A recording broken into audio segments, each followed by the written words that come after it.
Even if he 33M hasn't cheated on me, 27F, I'm still leaving him. Even if he 33M hasn't cheated on me, 27F, I'm still leaving him. And here are all the reasons why. 1. I recently found out he was taking drugs with his best mate and his girlfriend behind my back at a barbecue at our house while he was helping me look after our 2-month-old baby at the time. 2. On the evening after our baby had just undergone a 10-hour open-heart surgery at 5 days old and was in the NICU recovering, my partner apparently decided to take a pill a stranger offered him in the hospital toilets for toothache, and he got so high from it that he couldn't come to the NICU to come and sit with our baby and me after we almost lost him, and I was struggling to walk after the C-section. I was alone on the NICU staring at my baby, who had just been through hell and back, and I had no one to support me. 3. He disappeared to his best mate's house one night to support him when he was having problems with his girlfriend. He told me he would be 2 hours maximum, and then he didn't return until 5 a.m. the next day, admitting to me he did drugs with his best friend that night. I later found out his girlfriend was there too, but he didn't tell me this until I found out from his best mate. 4. He is an alcoholic. He doesn't think he is, but he drinks nearly every night when he tells me he is going to stop, or at least stop doing it, as much as I have a problem with him doing that around our baby, and I don't want them to grow up thinking drinking every day is normal, and we struggle for money so much as it is, yet my partner always borrows money off people if runs out of money before his next payday. 5. He has a lot of debt, and he doesn't open any of his letters because he's too lazy and embarrassed to deal with his debts. He also can't afford to deal with his debts because he spends all his money on cigarettes and alcohol. I'm constantly worried about bailiffs knocking on the door when I've got our baby at home on my own. 6. Just yesterday, he had a big argument with his best friend over his girlfriend being pregnant, as he accused his best mate's girlfriend's baby not being his, as he thinks she has cheated on him with someone who he knows. His best mate decided to reply accusing him of cheating on me, and after this accusation, he refused to show me any more messages exchanged between them, but he was happily showing me before his best mate said that in the message, which just fully answers it for me. What his best mate said is true. I can tell by his reaction to the whole thing. His best mate didn't just lie and say that to get back at him. I'm not stupid, and there's truth behind this no matter how much he denies it. There are too many things to even list. I just want to know how to go on from here. I have no money to get out of this situation, as I'm currently on maternity pay, and I can't stay in this house as his parents own it and rent it out to us, so I have no jurisdiction to stay. But I have to get our baby out of this unstable environment and away from him as soon as possible. Any advice or guidance, or even just some kind words during this horrible time would be greatly appreciated. I can't read all that, I'm sorry, but those look like enough reasons to leave. You got your list. Best advice. Don't date losers. Definitely reasons to leave him. I, 23F, was cheated on by 23M. I recently found out my, now ex-boyfriend went to a strip club twice behind my back. I only discovered this because I went on his phone, something I've always been allowed to do and never felt the need to question, and saw a screenshot of an unknown number. I later found deleted messages and contacted the girl for clarity. She told me she worked at a strip club and he had been there a month ago and had been back in the last week, and she didn't know he had a girlfriend.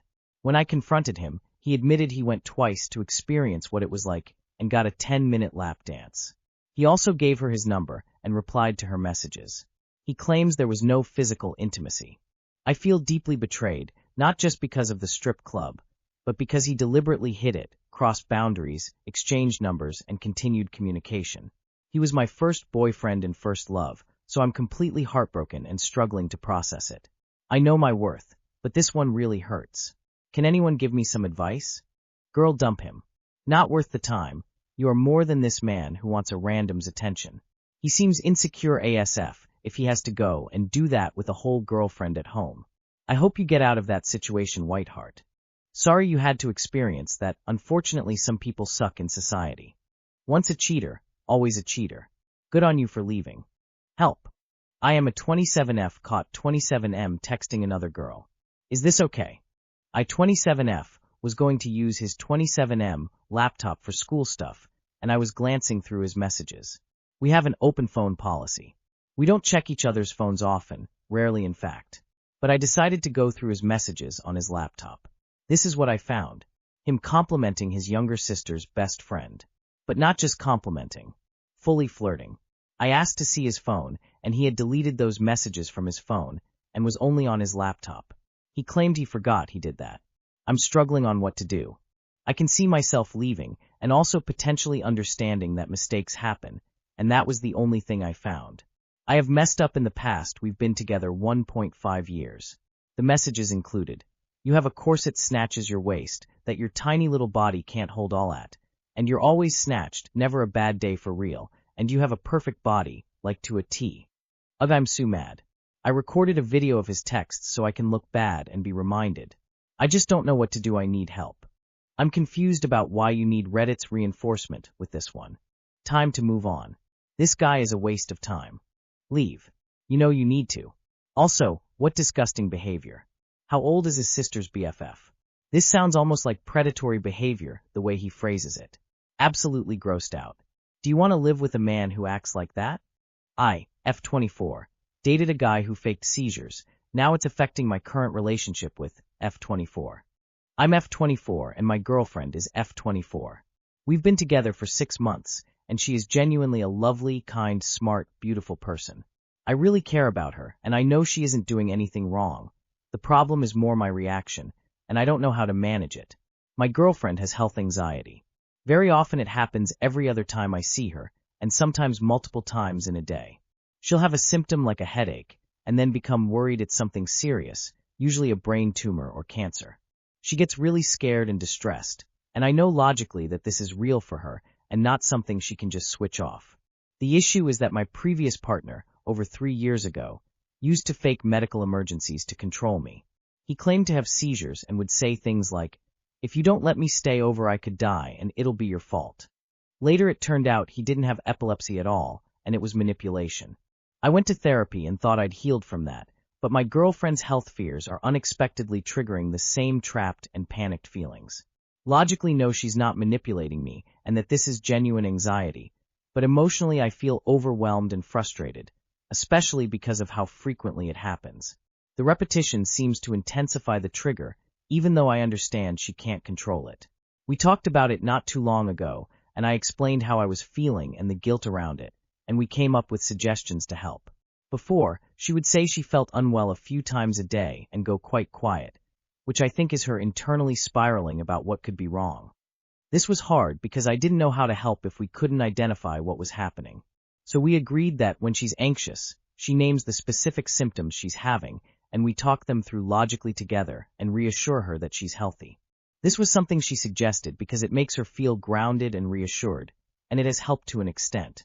Since then, I still do my best to comfort her when this happens. I try to reassure her and get things to help like water, painkillers, etc. But internally I still feel frustrated.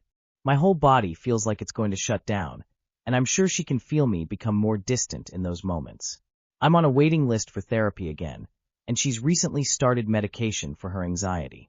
My biggest fear is hurting her by not responding in a way that makes her feel supported and seen, when internally I'm struggling with old trauma responses. Has anyone dealt with being triggered by a partner's anxiety because of past manipulation or trauma? Or can anyone with health anxiety give me any advice on what would help them? How can I support her without suppressing my own feelings? And how can we handle these moments in a way that's healthy for both of us? Any advice would be appreciated. So she's a hypochondriac. You know, you're not obligated to compromise your own mental health to stay in a relationship that triggers you. It's probably best you break up. Very difficult to have a healthy relationship. Sounds like she has a lot of things to work out before even thinking about being in a relationship. She needs help, and you are not her psychiatrist or therapist. Don't take on that role. My advice, you may just need to take a break from dating and focus on self for a while. That's all I've got.